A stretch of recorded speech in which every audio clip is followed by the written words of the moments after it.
Election commission ने मुनहरिफ अराकीन के खिलाफ पीटीआई का रेफरेंस मुस्तरद कर दिया है। इंतहाई इब्तिदाई मालूमात जो आप तक हम शेयर कर रहे हैं, इलेक्शन कमीशन ने मुनहरिफ अराकीन के खिलाफ पीटीआई का रेफरेंस मुस्तरद कर दिया। इलेक्शन कमीशन ने पीटीआई के 20 मुनहरिफ अराकीन को ताहयात नाहिल करने की दरख्वास्तें मुस्तरद की हैं। चीफ इलेक्शन कमिश्नर के ज़ेरे सदारत 3 रुकनी बेंच ने मुनहरिफ अराकीन के खिलाफ नाअहली रेफरेंसेस पर महफूज करदा फैसला सुना दिया है। हमारे साथ मौजूद हैं डॉर न्यूज़ के नुमाइंदे फहद चौधरी, उनसे जानते हैं। फहद, बताइएगा जो फैसला सुनाया गया है क्या कहा गया उसमें?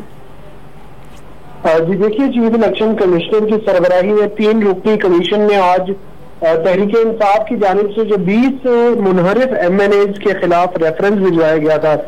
उस पर फैसला महफूज किया था और इलेक्शन कमीशन ने जो रेफरेंसेस हैं उन्हें मुस्तरद कर दिया है। 20 मुनहरिफ अरकान के खिलाफ चेयरमैन तहरीके इंसाफ इमरान खान की जानिब से भिजवाए गए रेफरेंसेस को 3 रुकनी कमीशन ने मुस्तरद कर दिया है। वजूहात जो है वो बाद में जब तहरीरी ऑर्डर जारी किया जाएगा, मुख्तसर फैसला जब तहरीरी तौर पर जारी किया जाएगा तो उसमें बयान की जाएंगी वजूहात। ताहम जो वकला थे मुनहरिफ अरकान के, उन्होंने ये प्ली ली थी अपने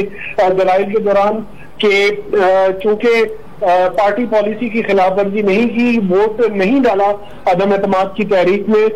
चुनांचे जो रेफरेंसेस हैं वो मुस्तरद किए जाए। और इसके अलावा नूर आलम खान के वकील ने ये इस्तदा की थी इलेक्शन कमीशन से कि चूंकि कमीशन के 2 जो अरकान हैं वो मौजूद नहीं है, मेंबर KPK और मेंबर पंजाब, चुनांचे इनकम्प्लीट कमीशन जो है वो इस रेफरेंस का फैसला नहीं कर सकता। ताहम आज सुबह सवेरे जब समाअत हुई इस केस की तो इलेक्शन कमीशन ने जो PTI की जानिब से दरखास्त दी गई थी कि मजीद शवाहिद को रिकॉर्ड का हिस्सा बनाना चाहते थे तहरीके इंसाफ के वकील, लेकिन वो मुस्तरद कर दी थी और आज फैसला महफूज कर लिया था जो कि अब सुना दिया गया है। जी बहुत शुक्रिया फहद, आपने हमें अपडेट किया।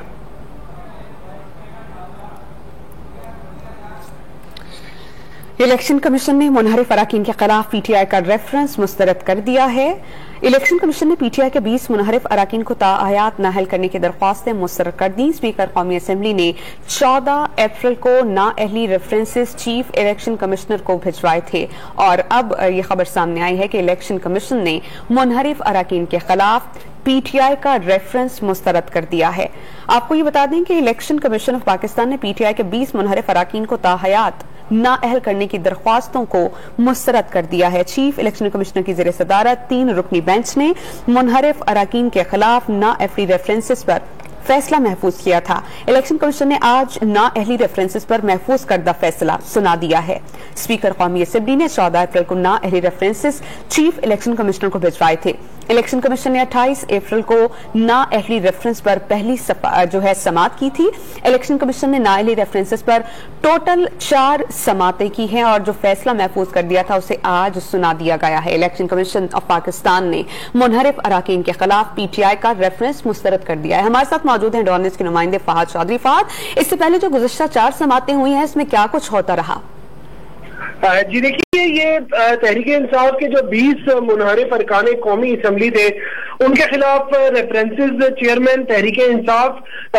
ने डिप्टी स्पीकर कौमी असम्बली को भिजवाए और डिप्टी स्पीकर ने इलेक्शन कमीशन को ये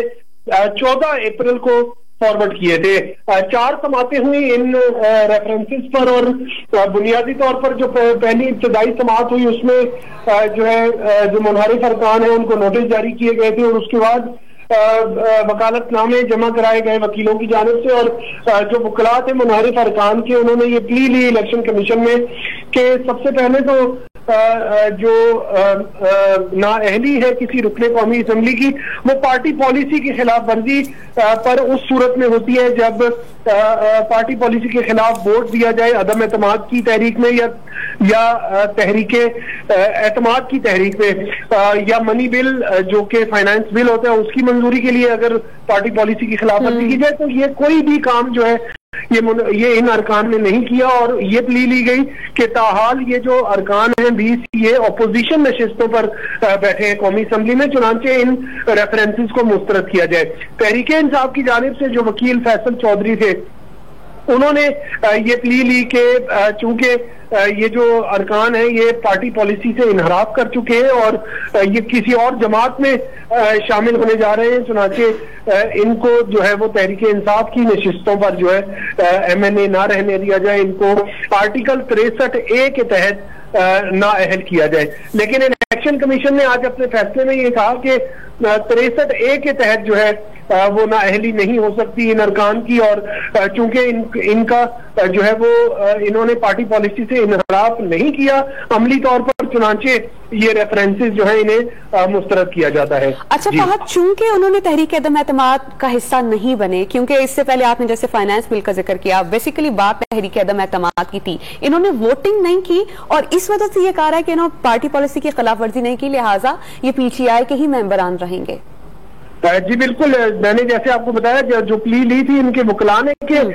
عملی طور پر جو ہے وہ کوئی ایسا کام نہیں کیا جس سے پارٹی پالیسی کی خلاف ورزی ہوئی ہو. تحریک عدم اعتماد میں ووٹنگ میں ان ارکان نے حصہ نہیں لیا، اور اگر یہ عملی طور پر ووٹنگ میں حصہ لیتے تو نااہلی ہو سکتی تھی، لیکن چونکہ ووٹنگ میں حصہ نہیں لیا تو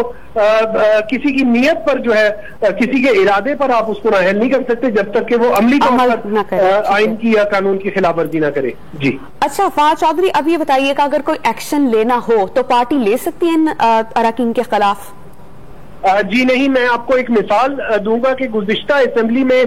رکن قومی اسمبلی عائشہ گل علیہ جو کہ انحراف کر گئی تھی تحریک انصاف سے، وہ اسمبلی کی مدت ختم ہونے تک اسمبلی میں موجود رہی تھی اور الیکشن کمیشن نے ان کے خلاف بھی ریفرنس کو مسترد کر دیا تھا. چنانچہ اب تحریک انصاف جو ہے وہ ان 20 ارکان کے خلاف کسی قسم کا کوئی قدم نہیں اٹھا سکتی، صرف پارٹی سے ان کو نکالا جا سکتا ہے، لیکن ان کی رکنیت جو ہے قومی اسمبلی کی اس پر کوئی اثر نہیں پڑے گا. یعنی فہد، آئین اور قانون کے مطابق یہ ایم این ایز رہیں گے، لیکن پی ٹی آئی اپنے طور پر یہ فیصلہ کر سکتی ہے یہ جماعت کہ ان کو اپنی پارٹی سے باہر نکال دے. جی بالکل، بلا شبہ یہی ہوگا کہ جیسا ہم نے پہلے بھی دیکھا کہ قومی اسمبلی میں پچھلی قومی اسمبلی میں تحریک انصاف کی ایک رکن مسرت احمد زیب بھی ان سے انحراف کر گئی تھی اور عائشہ گل علیہ بھی ان سے انحراف کر گئی تھی، لیکن پارٹی جو ہے ان کے خلاف کچھ نہیں کر سکی تھی اور وہ اسمبلی کی مدت ختم ہونے تک موجود رہے تھے. تو اب بھی ایسا ہی ہوگا،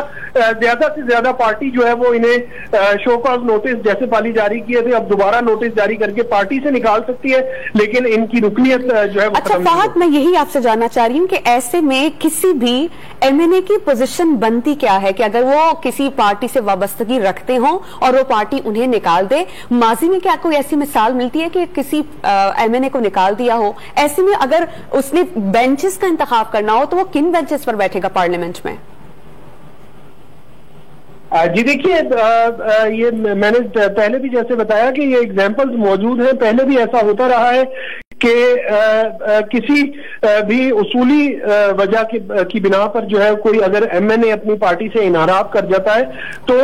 جو ڈیفیکشن کلوز ہے جسے ڈیفیکشن کلوز کہا جاتا ہے اس کے مطابق صرف 3 صورتوں میں ڈیفیکشن ہو سکتی ہے. اگر آپ منی بل پر پارٹی کی پالیسی کے خلاف ووٹ دیں یا آپ وزیر اعظم فہد کلیئرلی آپ سے جاننا چاہ رہی ہوں کہ اگر پارلیمنٹ میں یہ بیٹھیں گے تو اپوزیشن کے ساتھ ہی بیٹھیں گے؟ جی بالکل، انہیں اپوزیشن نشستوں پر ہی بیٹھنا پڑے گا، کیونکہ اگر یہ حکومتی بینچز کو جوائن کریں گے تو پھر جو آخری فیصلہ تھا پی ٹی آئی کی پارلیمانی پارٹی کا اس کی خلاف ورزی ہو جائے گی اور الٹیمیٹلی پھر یہ نااہل ہو سکتے ہیں. انہیں اپوزیشن بینچز پر ہی بیٹھنا پڑے گا. بہت شکریہ فہد چودھری، آپ ہمیں اپڈیٹ کر رہے تھے. تازہ ترین ویڈیوز کے لیے ہمارا یوٹیوب چینل سبسکرائب کر کے بیل آئیکن پریس کریے تاکہ آپ کو ملے ہر اپڈیٹ سب سے پہلے.